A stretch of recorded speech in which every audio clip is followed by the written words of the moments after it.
are what we know got away, but the unknown gotaways are those people that have elected to evade apprehension. And by evading apprehension, they're telling us one thing: they do not want to be caught. These are bad people, criminal aliens. We need somebody strong on this border like President Trump.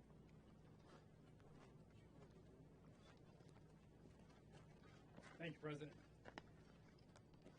August 22nd, 2017, a few months into his presidency, President Trump came to Yuma, Arizona to evaluate firsthand how his policies were benefiting the city of Yuma.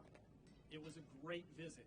He spoke with over 100 AMO, CBPO, and Border Patrol agents.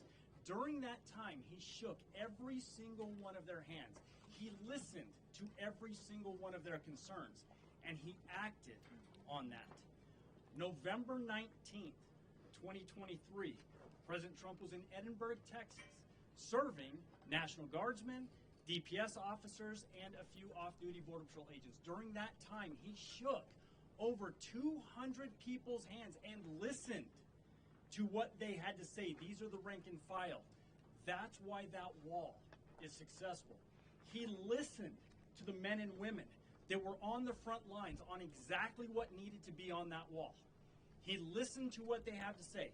Contrast that with Kamala Harris, and nobody can say that I didn't try to work with her. I met with her transition team. I told her transition team exactly what would happen if they got rid of his policies.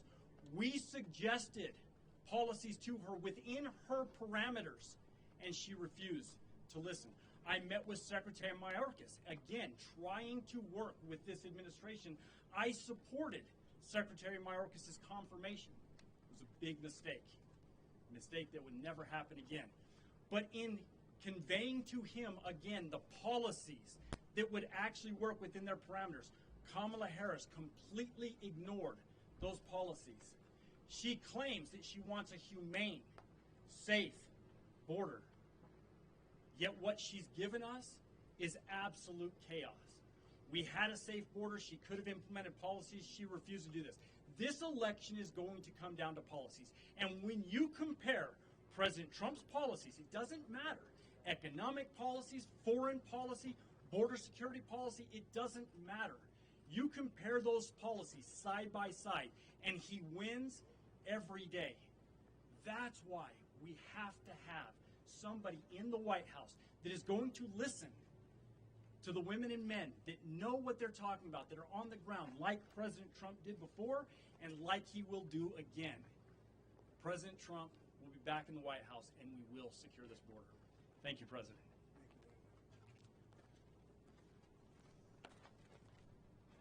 Good morning, everyone. My name is Mark Downs. I'm the sheriff here in Cochise County, Arizona here, and also the chairman for National Sheriff Association for Border Security.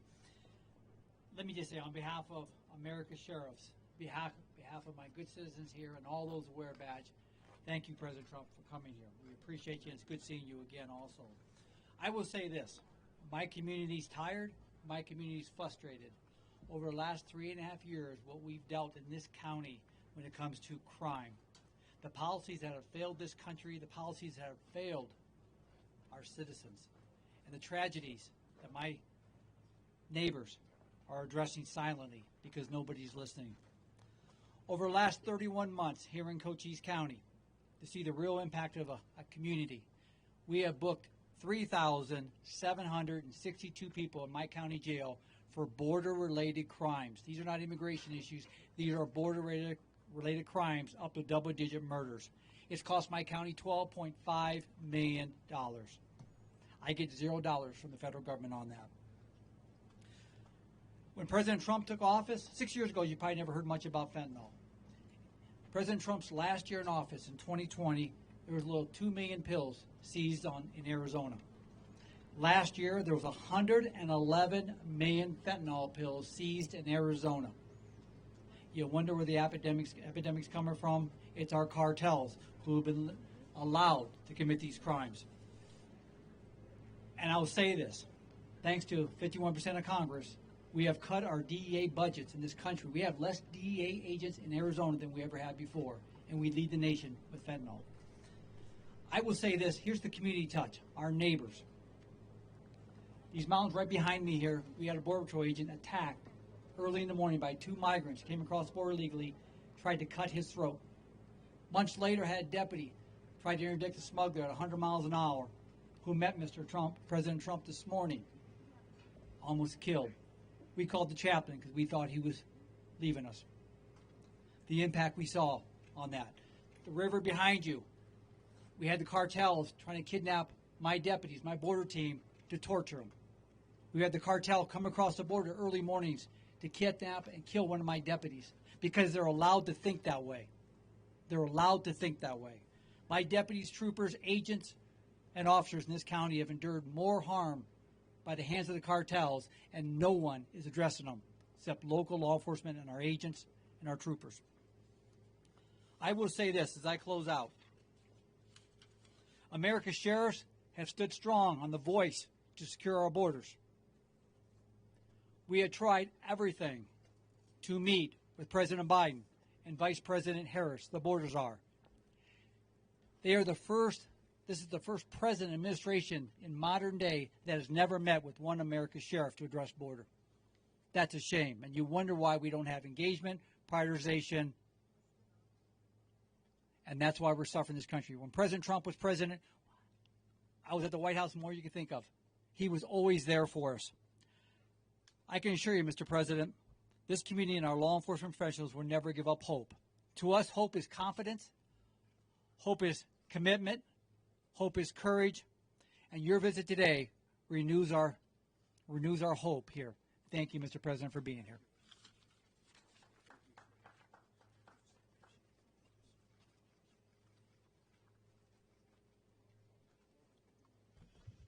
So thank you very much, everybody. It's a very sad time for this country in many ways. You had a candidate. I was no fan of Joe Biden, but the way he was taken out was a coup. He got 14 million votes, and the person running now got none. She was disgraced.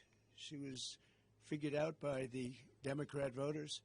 She never made it to Iowa. She was the first one out of approximately 22 people that were running for the Democrat nomination. She never even made it to Iowa. Beautiful place, Iowa. But she didn't. Plenty of people did. And Biden got 14 million votes. She got no votes, and now she's running against us. The good news is I think we're winning in the polls based on what I'm seeing. And after the debate, we were winning by many points, as you know, against Biden. They went in to see him. They said, "You're losing. You're not going to win. You can't win. We're going to get you out." It was a coup of an American president, and it was done with anger, and he's more angry than anybody. And again, I'm no fan of his. I think he was perhaps the worst president. He was the worst president, largely because of what's happened at the border. He's allowed, in my opinion, and in the opinion of the gentleman behind me who know this better than anybody, much more than 20 million people into our country, many from prisons and jails, many from mental institutions, insane asylums, and many terrorists. And this was, when I left, this is a very famous chart now because this chart probably saved my life. But this chart is showing, the arrow on the bottom shows that this was the lowest. This was the last week in office for me because of a horrible, horrible election where I got many millions more votes than I got the first time, but didn't quite make it, just a little bit short. We got to clean up our borders. We have to clean up our elections, or we're not going to have a country. But that's my last week. The arrow on the bottom, you see, that's the lowest point, as the gentlemen were talking. That's the lowest point in the recorded history of the border. This was done by Border Patrol. This wasn't done by Trump. This was done by Border Patrol, working with ICE and law enforcement. And that's what we're going to do. Again, if you take a look, interestingly, at all of the wall that's laying on its side, that could have been put up in a matter of weeks. It was all set to go. It was all cut out. And if you look at the top of the mountain behind us, it was all shaped, all ready to go. Could have been put up in a few weeks. Much of it's been sold for 5 cents on the dollar. It's very expensive. I worked with Border Patrol very closely. We worked, Brandon, we worked with all of Paul, all of your people. And We wanted to design something that worked, and we actually had mountain climbers. We even had drug climbers. They call them drug climbers. They can get over a wall so incredible with 75 pounds of drugs on their back. They can climb up things. And we designed this after looking at a lot of different designs. And that's an anti-climb panel that makes it very tough for somebody to climb. This was the one that they wanted. A little more expensive version, but this is the one that's a very important panel on top. And it's called anti-climb. And this was put in here just to shade us because there's a lot of rough people on the other side. So I figured you're the media, you want to be shaded. This gets taken off. This is just temporary to shade us from potential hazard. We know about hazards. But all of this wall was built at great expense, and all it had to be, erected. We just had to be stood up on its end, concrete on the bottom, goes down 6 feet. That also went down and shielded from tunnels because we went down about as far as it's practical for them to go down. They build tunnels under walls. We went down pretty deep. We'd go down a lot deeper than the wall, made it very tough for them. And we stopped that, and we stopped people from coming over. But when they refused to, I built hundreds of miles of this, by the way, as far as the eye can see. You look at the other direction, as far as the eye could see. And then I'd hear people say, oh, he didn't build the wall. We built the wall. We built much more than I was anticipated to build. And we were going to build an extra 200 miles. Much of this is that, which is much more than I said I was going to do, because as we built it, they would go around the edges. So we were going further and further out, and it worked. We had the best numbers ever, and we had them largely because of the wall and also because the Mexican military helped us, which they never helped at any time. They never helped. And we were very proud of it. So we went from the best numbers in recorded history to the worst numbers in recorded history or any other history. And we have a Marxist that's running, and I don't think you can let her. This country is not ready for a Marxist president. She will never build the wall. She doesn't want to build the wall. She's only saying if she changes her mind, it's only because she wants to get elected, because who wouldn't want to have a strong border? You need strong borders and strong elections, and we have neither. But we're going to have very strong borders, and we're going to have very strong elections soon. The people are fed up. It's common sense. The people are just fed up. And you saw it. Everybody coming from the airport saw the thousands and thousands of people lined up. It looked like Lindbergh coming in from what he did at the time. Broadway, it was amazing when you see all those people. It was a long drive from the airport, and so many thousands and thousands of people. The people in my car said, I've never seen anything like that. We're in the middle of an area that's not well populated, and to have thousands of people like that is pretty unbelievable. I hope you got to see it, and I hope the press writes this story fairly, because it's a story of disgrace. We had a border czar who was the border czar. She loved the title, but she didn't want to do the work because she's lazy, and probably more importantly than being lazy, she wants to have an open border. And you say, who would want an open border where criminals can pour into our country? And all you have to do is walk up there, if you have the courage to do it, and go to that open section. Stand there for a little while. You'll be running back here very quickly. You really have to write this fairly, this story, because you people don't want to talk about the border. You don't want to talk about the bad things that are going on in our country. We're going to end up not having a country. You're not going to have any media. We don't have media. They don't have media. They do their own media. They don't need media. But you really should cover this story fairly. Before I begin, I have some, I think, very good words on the border and what to do and how to solve the problem. We had it solved. All they had to do is leave it. Leave it. Just leave it. But before I begin, I want to address the fake job numbers on top of everything else, fellas. Fake jobs. The fake job numbers that the Harris-Biden administration has been reporting for the last year. Thanks to a leaker yesterday, meaning probably in this case a patriot, they were forced to release numbers. They claimed falsely that they created 818,000 jobs. So they said they did almost 1 million jobs, 818,000 jobs that actually didn't exist. They were phantom jobs. They're called phantom jobs. The reason they did that is because I was even a little surprised their job numbers look better because I know the economy's lousy. Everyone here knows it. It's lousy. These people behind me know it's lousy. We have the worst inflation, I believe, in the history of our country, and that's absolutely killing people. But it's 818,000 jobs, almost a million, and these are just the jobs we found out about. There's a lot of other false things that now are being looked at. That number will increase. So they reported false numbers, and this isn't a revision. There's never been anything like this. This is a fraud put out by Harris and by Biden, and they were going to release the real numbers. It's called a revision after the election, but it got found out before the election, and I hope you're going to write about it. But it's a big story, and it's a story that's going to be going very far. People are very upset about it, including government officials are very upset about it. Even people that are Democrats are because it's a pure fraud. You know, when you have a revision, you have a few jobs one way or the other, and they get it straight at the end of the month. But this one was sheltered for a long time, and they wanted to release it after November 5th. I wonder why, when it didn't really matter too much. But even then it mattered. But so I hope you're going to report it. Almost 1 million jobs were phantom jobs. They were fake jobs, just like a lot of reporting is fake. And I hope you're going to report it because people have to hear it. They didn't want these numbers to come out, and they did come out, and I really, the whistleblower or whoever it was that got them to have to do it. Somebody today, a high official said, well, we don't really believe those numbers because Trump gave them. I didn't give them. I got them from the administration, from the Labor Bureau, and these are the stats that were just let out. In fact, officially, I mean, they just came out. They were released in,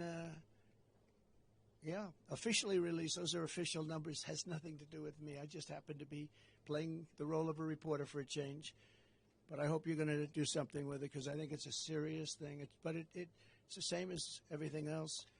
And I'm so glad that we decided to do this. It's a little dangerous to do. I hate to tell you, you guys are in danger with the kind of weaponry that we have, but I felt it was important to do. And this kind of stuff that they put up to shield us, I'm going to make you feel not so good. It doesn't mean a thing compared to what comes through there, but at least they can't see you. But it's dangerous territory, and these people have unbelievable courage. The Border Patrol, ICE, the police, local law enforcement, unbelievable. I don't even know how they do it. They talk about, I was courageous. These people are courageous. They go through this every day. And the amount of horrible injuries sustained in fights and shootings are just incredible. Not reported, but incredible. We're here today on the southern border in Arizona where Comrade Kamala Harris, I call her comrade because she is a radical left Marxist. She wants open borders. She wants our country. I don't understand why anybody would want it, but she wants our country to be open to the world's criminals so they can come in and rape and pillage and do whatever they have to do. But she's the most radical left person who has ever run for high political office in our country's history. And by the way, the governor, who's done a poor job as governor, Minnesota, Walz, he's done a poor job, very poor job. His numbers are horrible. People are fleeing his state. I love his state. We should have won his state twice, but a lot of hanky-panky goes on there. Hasn't been won since 1972. Richard Nixon was the last one to win it. But every time I go in there, we have massive crowds and everything's good, but nobody seems to be able to win it. So I know why we didn't win it. People don't like to talk about it. But he's a horrible governor, has bad job numbers, bad numbers for leaving, a lot of people leaving the state. And he's insisted, he put a bill. I'm sure the sheriffs would be very happy when they hear this. He signed a bill fairly recently where boys' bathrooms have to have tampons in boys' bathrooms. I don't even like to bring the subject up, but it's a subject you have to hear about. That's what he wants. He's a radical left guy who lied like hell last night, and she'll lie tonight. We're doing a review of her tonight on Truth because she'll lie just like the rest of them lied. They talked about what I said about soldiers. I never said anything. I love our soldiers. They made the story up. It was fiction. We had 26 people countering it, but nobody cares. They made up everything, so many different stories. They made up about Project 25. They've been told officially, legally, in every way that we have nothing to do with Project 25. They know it, but they bring it up anyway. They bring up every single thing that you can bring up. Every one of them was false. He brought them up. But they've unleashed a deadly plague of migrant crime on our country by not doing their job. And all of that plank and all of that very expensive wall, it's also got tremendous electronic capability inside of it. It's got wires for cameras and everything else that you can have. It's the Rolls-Royce of walls, I can tell you. It's very hardened steel outside, 7,000-pound concrete inside, and rebar inside of the concrete, all different, all very hard to get through. And it's sad to see it sitting here. We have crime going on up the road. In this direction, it's as far as you can see is wall. We have no problem there, but they come in where they refuse to put it up. That was when I first realized that they want open borders. I thought nobody could be so foolish or stupid to want open borders and have the world's population, the world's criminal population pour into our country. That's what's happening. But it shattered so many families' lives and stolen so many incredible young lives. And it's also really badly hurt our black population and our Hispanic population because these people are taking their jobs. The jobs now are down, way down for the black population and the Hispanic population because we have millions of illegal aliens that have poured into our country. They've taken the jobs of African Americans and Hispanics. And that was obvious to me. Next is going to be unions. You watch. The unions are going to start going wild because those jobs are going to be taken too. We're honored to really be here with these incredible people and in particular with some grieving families. And this is a group of people that I've gotten to know. They're incredible people. They've lost a loved one. And thousands of others are out there. And they are grieving also. But they're not out with you and sitting in this hot sun. I will say this, that at least it gives us a good reason. We're doing something for those incredible people that we'll be talking about very shortly because we can't let it happen to other people. We can't let what you're going through happen to other families. And you know what you're going through, as we discussed, nobody's ever seen anything like it. All for no reason whatsoever. And these are hardened criminals pouring into our country. And then they always say, Sheriff, oh, the illegal immigrants don't commit crimes like people that live here. It's so wrong. They don't report them, but it's so wrong. They make our criminals look like babies. They make our criminals look like babies. That's about the only thing good. Our criminals all of a sudden don't look so tough to us, right? These are the roughest people. And they're the roughest people from all over the world. Their jails are being emptied from all over the world. The criminals are being taken from their cities. And by the way, their crime rates are way down. Their crime rates came way down. Venezuela, all of these countries, their crime rates are down. Their prison population's down. Soon they won't have any prison population because 100% of it will be in our country. With the statement, if you ever come back, we will kill you. That's the statement they tell them. If you ever come back to Venezuela and other countries, we will kill you. But it's all over the world. The Congo in Africa. Many prisoners let go from the Congo in Africa. Rough prisoners. All over Europe they come, from all over. Rough sections, the jails. You have to see jail populations are way down. So we've done a lot of trips to the border over the years and told a lot of stories about border victims, including the stories of the amazing angel moms who have never been appreciated. They're incredible women, what they've gone through. They're going through a similar thing. And many of them, I asked about time, but this time, because many of them, this took place a long time ago with borders and horrible people coming in. And I don't have to tell you about the crimes, but the level of viciousness of the crime was unbelievable. But they said time doesn't heal. You know, the expression time heals all wounds. It doesn't. I spoke to some people. They say they're worse now than they were 15 years ago. And this started largely during Obama. And then we stopped it. We had it stopped. And then the first day in, they just said, we're not doing anything. We're not doing anything. And all they had to do is let our people that we had in place, the best people. I was listening to people like Tom Homan, who is, just an incredible patriot, tough, smart, gets it, good man, but he's tough. I've been listening to all these people. They've been friends of mine for a long time. They know it better than anybody. But the level of criminality is unbelievable. It's an onslaught of violence at a level that nobody's ever seen before. For nearly 4 years, as border czar, Comrade Kamala has overseen a nation-wrecking border invasion. You know, this is nation-wrecking. This isn't just like, oh, we're going to fix it a little bit later. Gets to a point where you can't fix it. She's allowed at least 20 million people, all illegal aliens, into our country, including millions and millions of unvetted, fighting-age men from over 158 different countries. 150. Most people didn't realize you had that many countries, right? Just recently, Kamala let in the head of a Peruvian gang who was wanted for 23 murders. Welcome to the United States of America. On her orders, Border Patrol is being forced to free tens of thousands of illegal aliens from custody week after week after week. And these are very violent criminals, too. These are the most violent criminals that you'll ever see. Every day brings another story about innocent Americans being tortured, raped, murdered, and massacred by illegal aliens that Kamala Harris has set free in our country. Don't hold them, they're told. Don't hold them, let them free. They'll behave. Well, he killed 20 people. Oh, but over here it's different.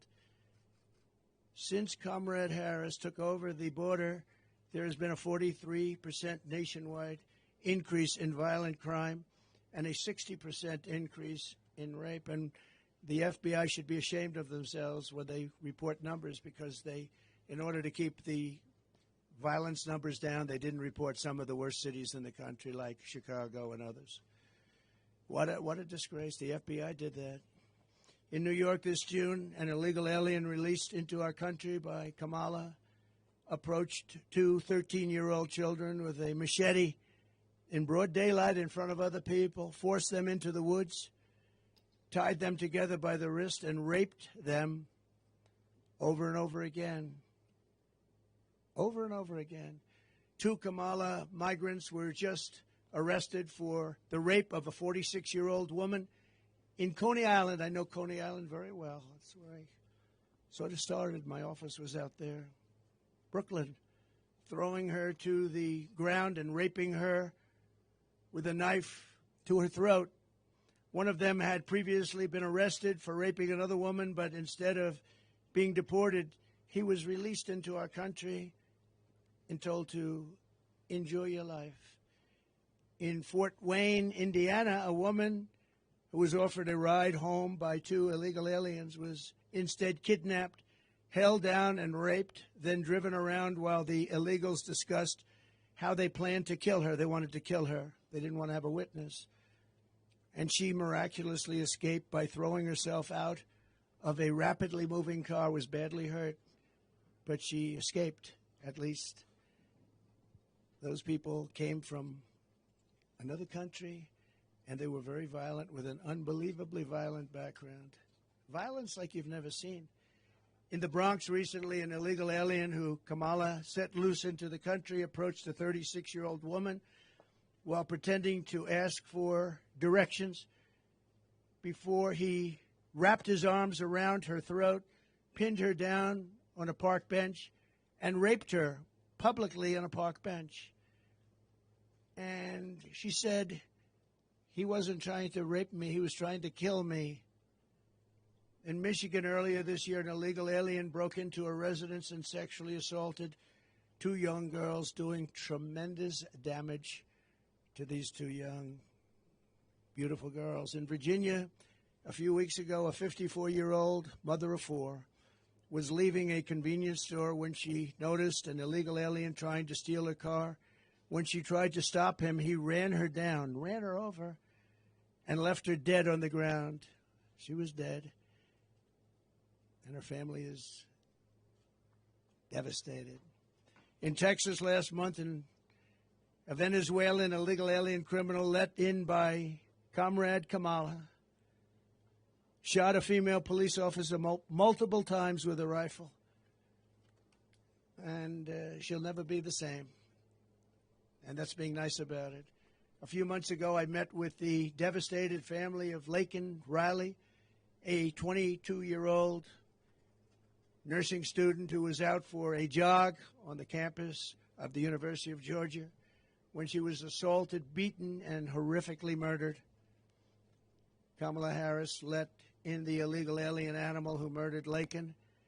This monster was in Border Patrol custody, under very strong custody. They didn't want to let him go. But under Kamala's policies, he was set free to kill, and that's what he did. Kamala let this bloodthirsty killer go free, and then he murdered beautiful Laken, #1 in her class, nursing school.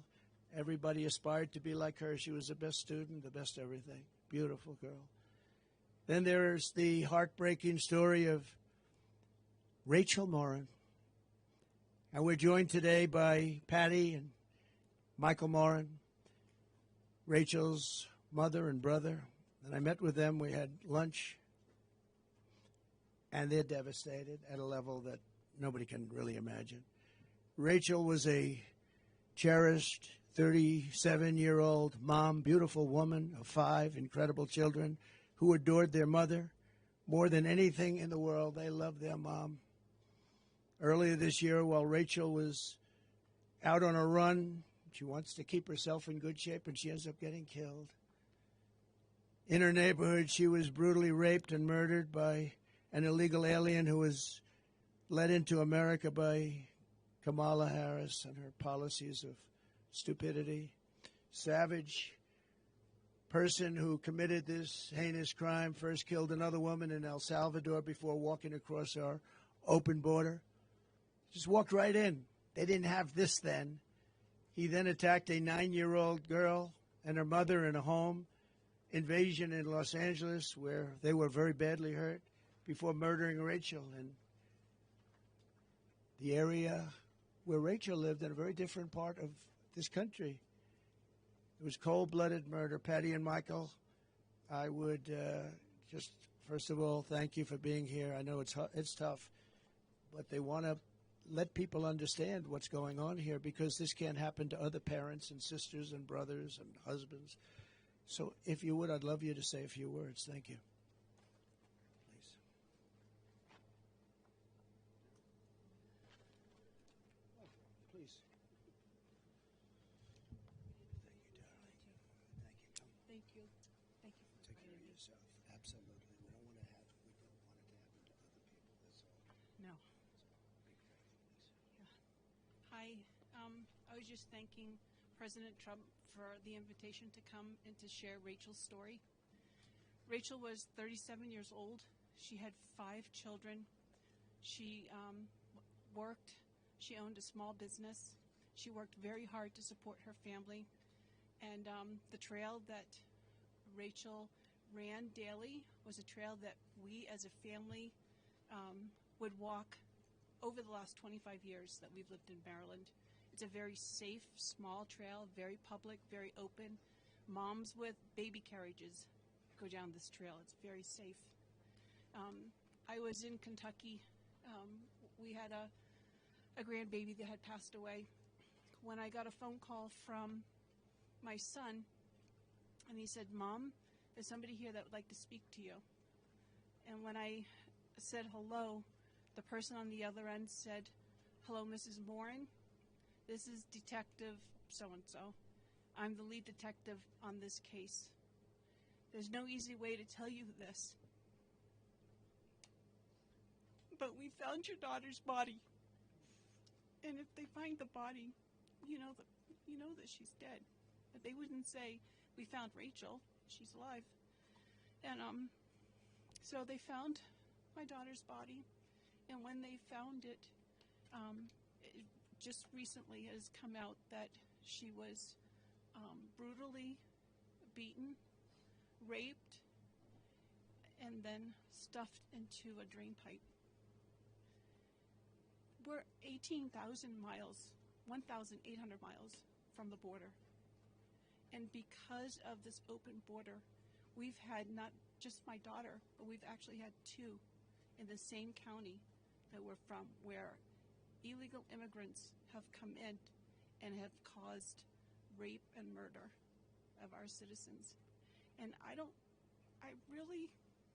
the reason why I came here today and I accepted the invitation is because I really want our words to be heard, and I really want you to take to heart what we're saying.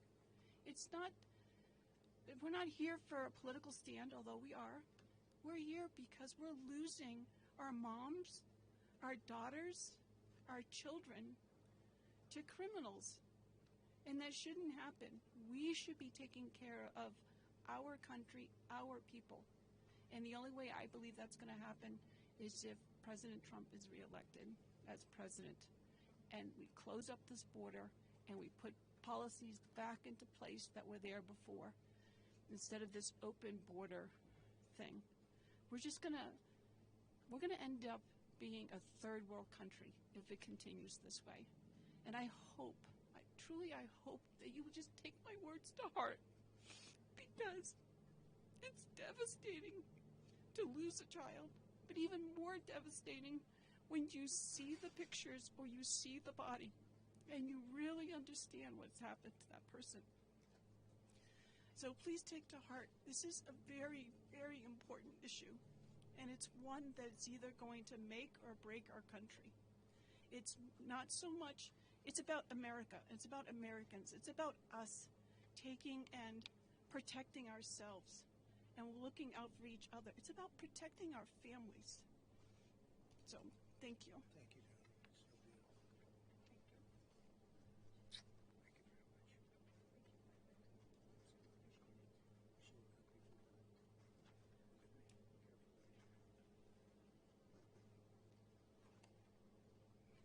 Thank you very much. Boy. And there's story after story like that. Also with us is Alexis Nungari and Hoamel Guevara, the loving mother and uncle of precious Angel Jocelyn Nungari. Jocelyn was a 12-year-old girl from Houston whose life was stolen by two criminal illegals that Harris freed into our country for no reason whatsoever. They were known as monsters. 2 months ago, after walking to the convenience store, these criminal migrants kidnapped Jocelyn, tied her up for 2 hours, violently assaulted her, and strangled her violently to death. Charged with Jocelyn's wicked murder are two illegal aliens from Venezuela who came across our border. Just walked across like there was nothing to it. Couldn't do that 5 years ago, 4 years ago. They were in Border Patrol custody.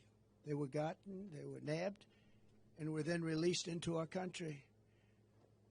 Alexis, we cannot fathom your pain. There are so many people that are going through this pain.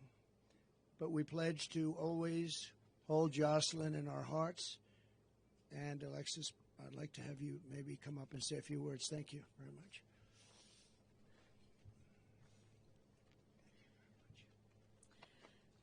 So I would love to thank Donald Trump for giving us this invitation to be here and to say a few words to the staff that's been so kind to help us in this very hard time. My daughter was just 12. She had dreams to be famous. She wanted to be a famous actor. She was so funny. She was her own personality. And it's been very hard. It's been very hard. June 17th was the day her life was taken. She was left with no clothing from the waist down, was thrown in a bayou, left.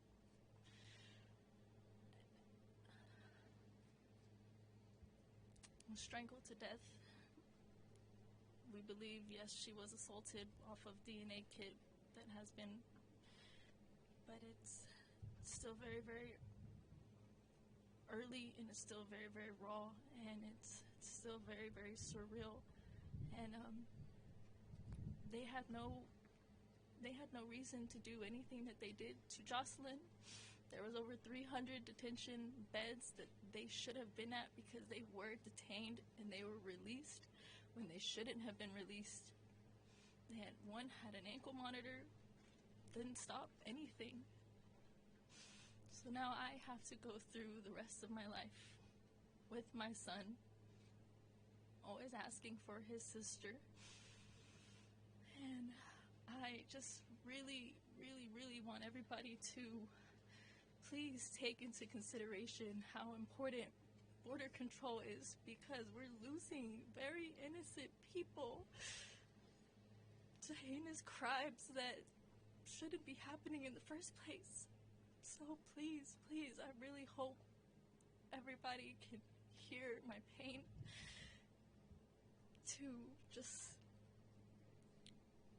please, please, he needs to be in office, and we need better control. We need to stop this. We need to stop losing our littles. We need to stop losing children, mothers, sisters, because now I get to grieve every single day. Every milestone that hits gets harder because she's not there for it. She was going to be a 7th grader. She had her whole life ahead of her. And it was viciously taken away by two evil, and heinous monsters. So thank you again for taking the time to listen to my words. And please, help him make a change. Thank you.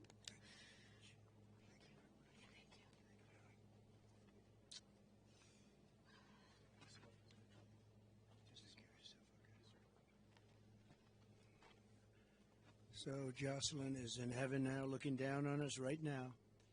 And in her name and her memory, we'll be fighting to protect every American daughter and child.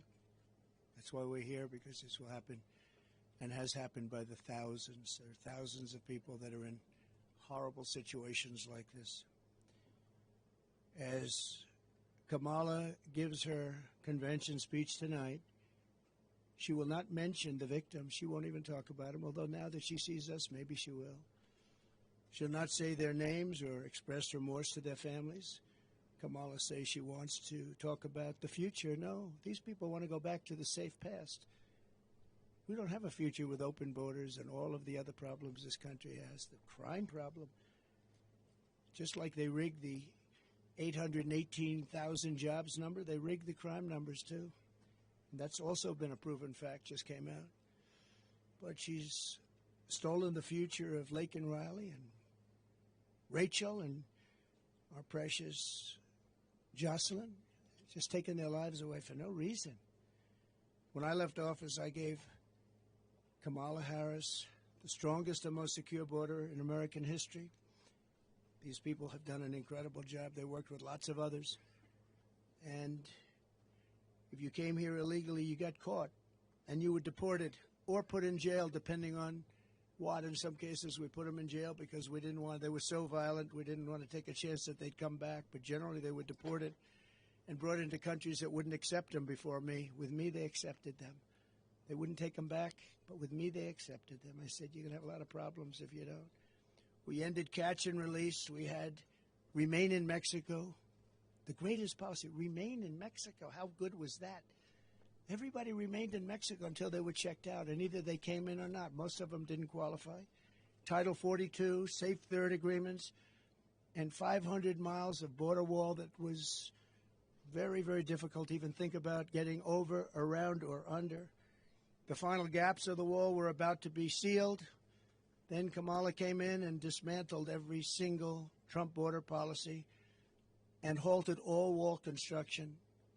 And there it sits, but much of it's been sold. This is just a small example of what it was, what it is before they lift it up. So you can see on the ground behind me the sections of wall that taxpayers paid for, a lot of money, but Kamala refused to put up, just refused. She wouldn't do it. Everybody called. I even made some calls. I said, you got to put it up. You got to put it up. But she didn't want it open. She wanted a wide open border.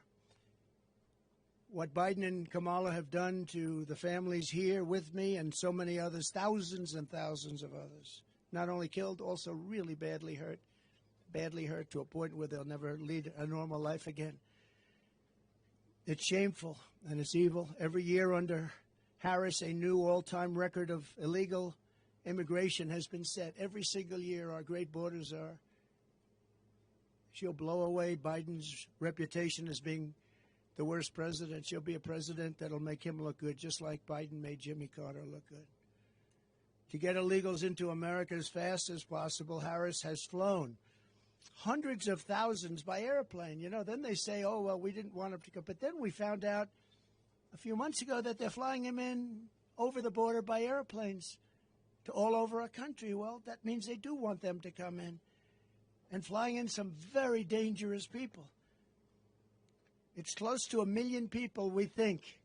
Close to 1 million people were flown in over the border, and she's trying to say, well, we're in favor of borders. She just started this a short while ago.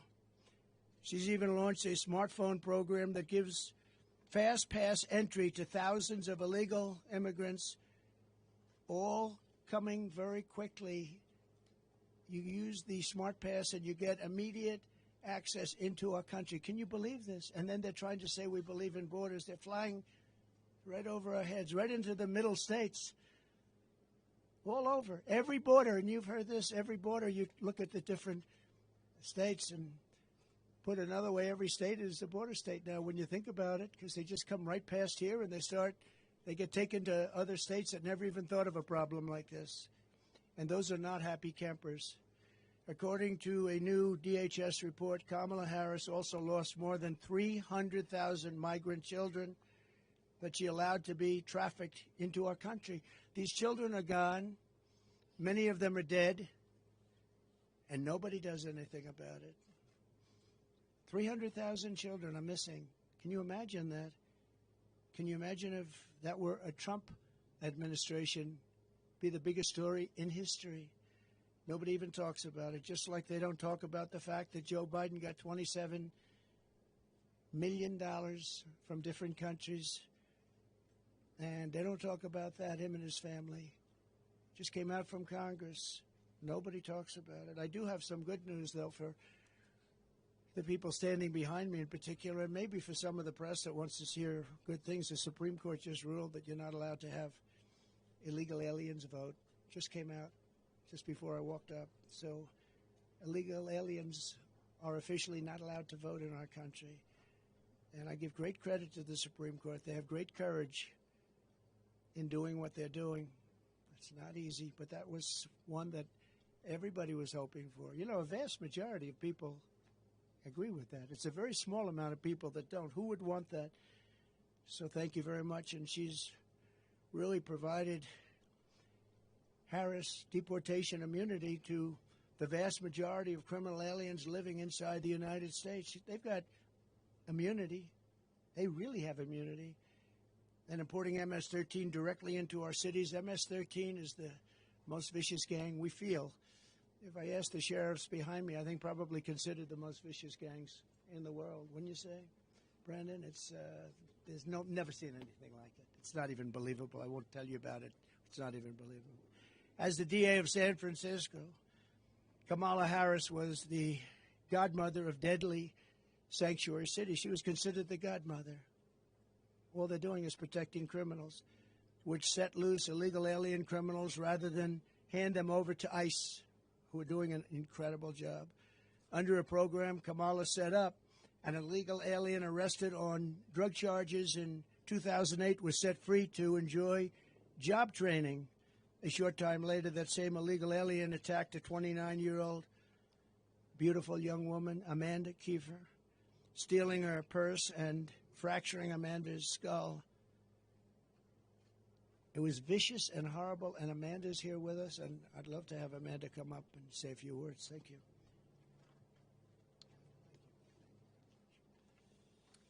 Hi, I'm Amanda Kiefer. I don't feel like I belong on the stage with the folks here since I seem to have gotten off kind of easy with just a fractured skull. I didn't lose loved ones, but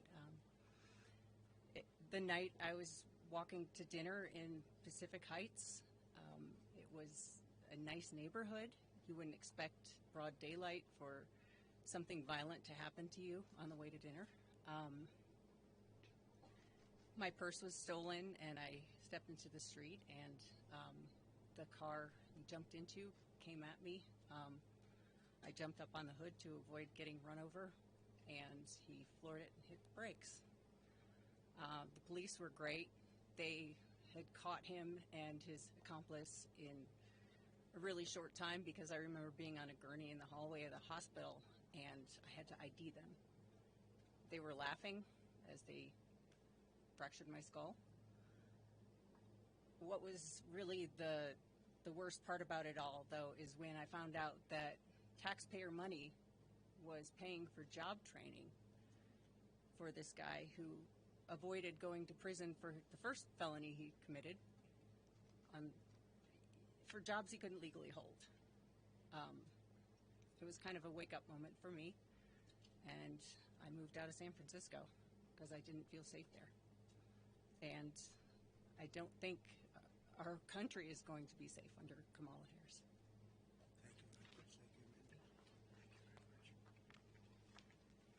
Story after story.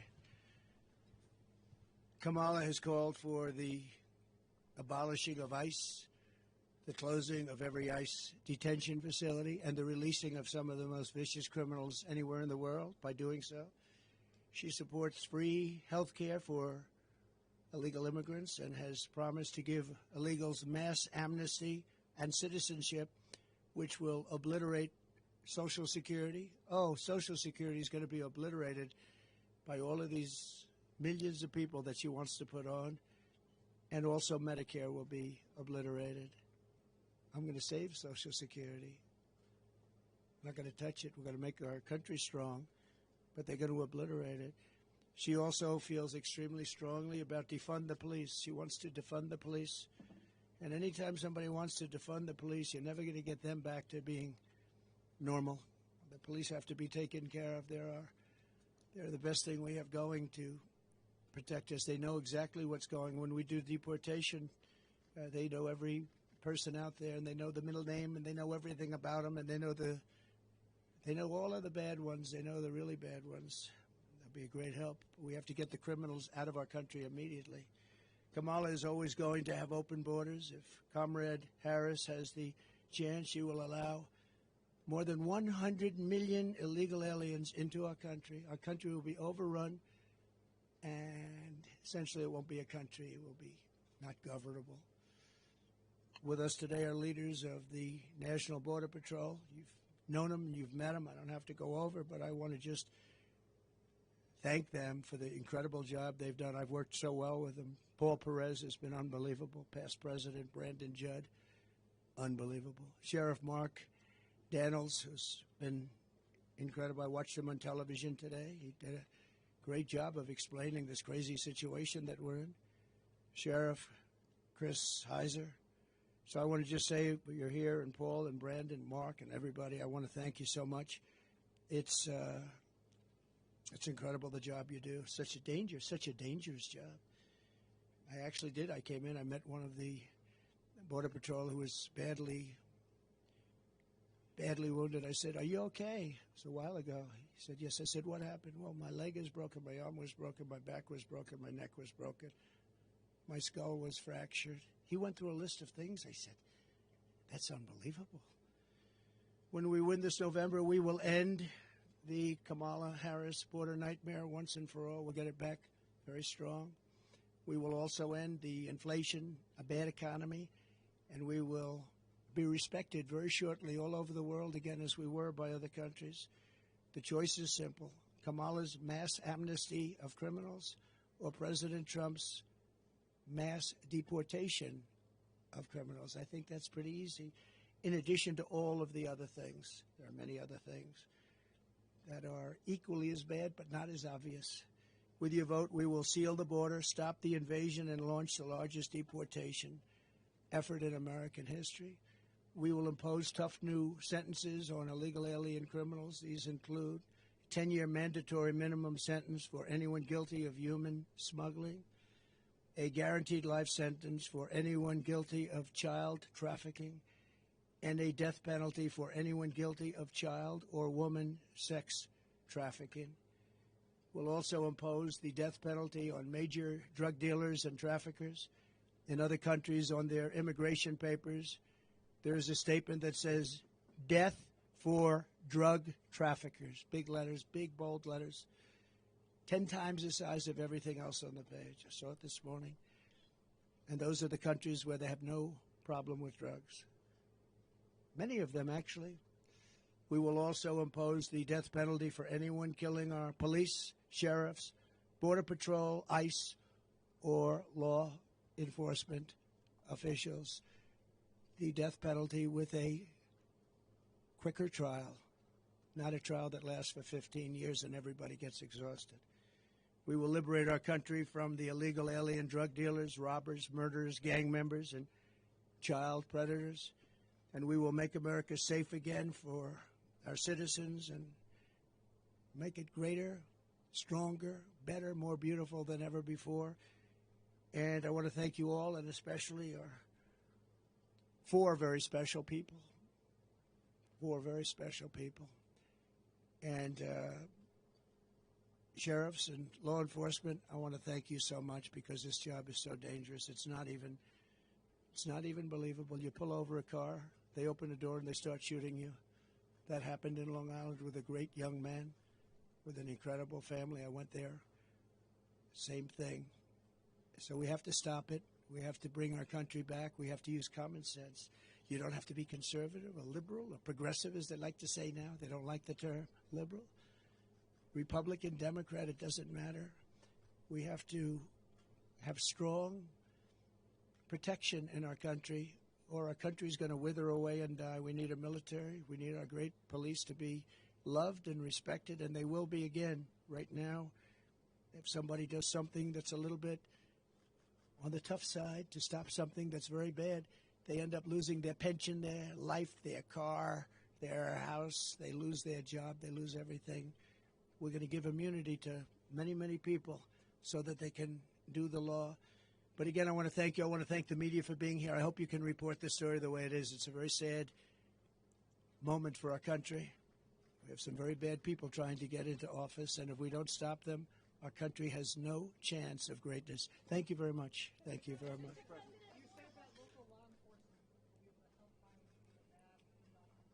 Yeah.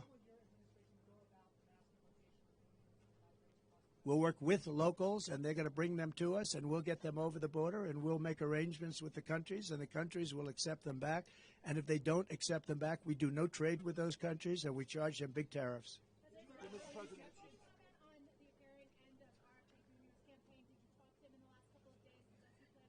I haven't, but I'm hearing reports. I have a lot of respect for RFK Jr. You know that. I've known him a long time. Very smart, a little bit different, and that's okay. But he's a very smart guy. He's loved by a lot of people, and I'm hearing that he wants to leave. Don't forget, he was treated very unfairly. I think he would have beaten Biden in a primary, the Kennedy name and him in particular. I think he would have beaten Biden in a primary, and they made it impossible. They said you have to get 70% of the vote just to qualify or something. They created standards that nobody could have met. Biden couldn't have met him. And I think he would have lost Biden, and they really treated him very badly. Then he went out as an independent, and it's a tough thing to do, independent. You know, it wasn't set up that way, the country. It's really a two-party system, whether people like it or not, Republican, Democrat. And I have spoken to him in the past over the last number of months, but not recently. But there are rumors that he's going to make an endorsement. That would be a great honor for me. Great honor. Mr. President. I don't know. I can't say that, but I know we're in the same state, so we're not very far away. But I can't tell you that yet. No plans have been made at this moment. Brian? Yes, sir. As a parent, I'm hearing these stories. You're a parent yourself. What was going through your mind when you're hearing all these just horrible stories about losing your children? What was going through my mind is that, and I almost hate to say it in front of them, I don't know how they take it. I don't know how they can take it. You understand that? I think probably most of the people standing. No. How do you take it? How do you do it? It's, it's like devastating when you see what happened. And these are incredible people. These people are incredible people. I got to know them. They're unbelievable, and they loved like as much as you can love someone. I spent time with all of them, and what goes through my mind is I don't know how the hell they take it. To be honest, yes. When you talked about Edinburgh, Texas earlier, visiting them, it was a big deal for those small border communities. It's a big deal when you come here. Obviously, the border means a lot to you. A lot, always has. So why not support that bipartisan border security bill? And how do you get people on board with all the things that you talked about, the policies that you just laid out? How do you get people Sure. to come to the table? Ready? The bipartisan, and it wasn't bipartisan. They had a couple of people on the other side. It was weak, it was ineffective, and it would have allowed, as you know, millions and millions of people to pour through, and largely unvetted. It was a horrible bill. It was a weak bill, and they don't need a bill. All Biden had to do is look to the border and say, close the border. He didn't need a bill. He knows that. They didn't want a bill. The bill was terrible. If it was good, I would have approved it. The House passed a bill before that. I'd approve that bill right now. That was a real bill. But this bill was a weak bill, and it was a shame that they got a Republican. They got somebody who's a very good person, by the way, but they got him to lead it. But it didn't make any difference. If they wanted to close the border, which they don't. They'll have 100 million people come in and totally destroy, ruin our country. If they wanted to close the border, I didn't have a bill. I said, close the border. I said, Brandon, close that border, Brandon. And what happened? He closed the border. They all did. Paul, the whole group of them. This group is incredible. They closed the border. I looked at him. I said, we don't have a bill. We don't need a bill. Close the damn border. They closed the border. They could do the same thing. It's happening now, though. The encounter numbers are extremely low right now. So No. Right now, what's happening is people are waiting to see what's going to go with the election. And wait till you see what happens after the election, one way or the other. But right now, you take a look at the numbers for the last year. They're horrendous, absolutely horrendous. And it's also election time, don't forget. They want to put on a little bit of a squeeze. All they do and all they want to do and all they have to do is say, Biden, although I'm not sure, you take a look at, nobody even knows where he is. He's on a beach someplace. But he could even do it from the beach. Close the border. And the border is closed. They will close the border immediately. That's what I did. But we had great people. We've lost a lot of those great people because they want to be respected, and they weren't respected because of this administration. And the worst person in, far worse than Biden, was Kamala. That's why I call her comrade, because she's a radical left person who really wants to have an open border. She'll never close the border. She'll never drill for oil and gas. She's not going to do it. She might do it for a couple of months. She stopped, and that's where the inflation came in. Then she went back to the Trump policy. What they don't say is that if I were there, I'd be now 4 times higher than I was at that moment. But the gasoline prices are still very high right now. But they would have been double if they didn't go back to the Trump policy of drilling. But we would have been close to 4 times higher. We would have been energy dominant. We were energy independent. They would have been energy dominant. But if I want the border closed, if I'm the president, I don't need a bill. I just have to say close the border, and they close the border. if you get back to the White House, are you confident that you can reach a consensus with Democrats on how to fix the border? Well, I think right now you look at it, and I'm one that believes that we want to unify our country. But when you have an issue like this where some people, and I don't happen to believe it's the Democrats. I think it's Democrat leaders that want the open borders. I think it's Democrat leaders that say, we don't want voter ID. We talk about elections. I always start, we start with voter ID. We don't want voter ID. He said, no, everything has ID, identification.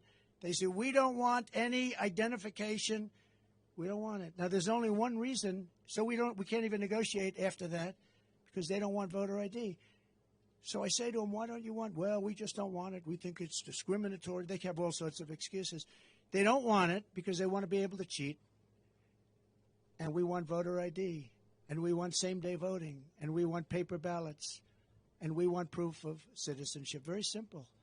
You know, France did it. France went to 38 million votes, and they did it because they had mail-in ballots, and they were very unsafe, very bad. They had tremendous problems. And they went 2 years ago with an election and worked out incredibly. 10 o'clock in the evening, they had 37 million votes. They were all counted, and there were no problems. That's where our country should go. But the Democrats don't want to go there because it doesn't allow them to cheat. Okay, how about one more? President, you have a lot of support from your policies. There was a manhunt going on in this county. Somebody made death threats to you. Did you hear about that before coming? No. What are your thoughts coming down here? Some people told me it's dangerous for you to be here. I've heard it's dangerous, but I also have a job to do. I heard it's very dangerous. I haven't heard about that. They probably want to keep it from me. Thank you for telling me. Let's get out of here right now. No, thank you very much for saying. But no, and I have great respect for Secret Service, the job they do, including a month and a half ago when they were jumping on top of me with bullets flying right at them. So mistakes were made, and they're going to learn from the mistakes. But I have great respect. But no, I haven't heard that. But I'm not that surprised. And the reason is because I want to do things that are very bad for the bad guys. So I have heard it's very unsafe to make this trip. There were some people that really didn't want me to make it. Yeah, please.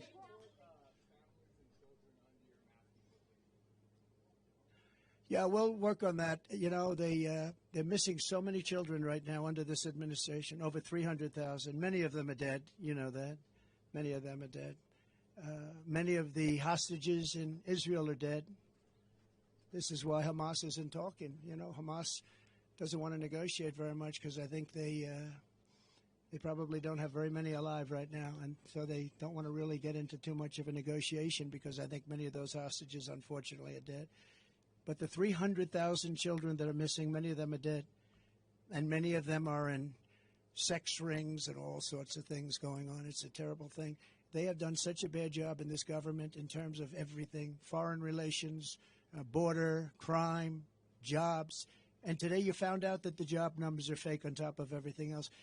Ladies and gentlemen, thank you very much. Thank you. For your policies here, Sheriff Daniels is someone that I've spoken with, I've interviewed before. Yes. He's very much in support of your policies. But when it comes to something like mass deportation, how would you work with blue states and blue cities that might not be as supportive as some of the folks here? Let me tell you, they're much more supportive than you think. I've watched New York, Eric Adams. I've watched the body language, a lot of people that are in charge of that. They want to straighten it out. They can't live like this. New York has hundreds of thousands of illegal immigrants in their midst. Many of them are very, very hardened criminals. And I've watched the mayors, I've watched governors talking, and it's almost like they're talking because they're demanded from Washington. Now, they want it out much more than people would understand. They want them out. They don't want to see their cities overrun. New York is overrun. Chicago's overrun. They're all, and you would be surprised. And the people, including Democrats want to have a secure border. Democrats want to have a secure vote. It's the leadership that doesn't. So I think that'll be a very easy situation to solve. Thank you. Thank you very much. Thank you, everybody.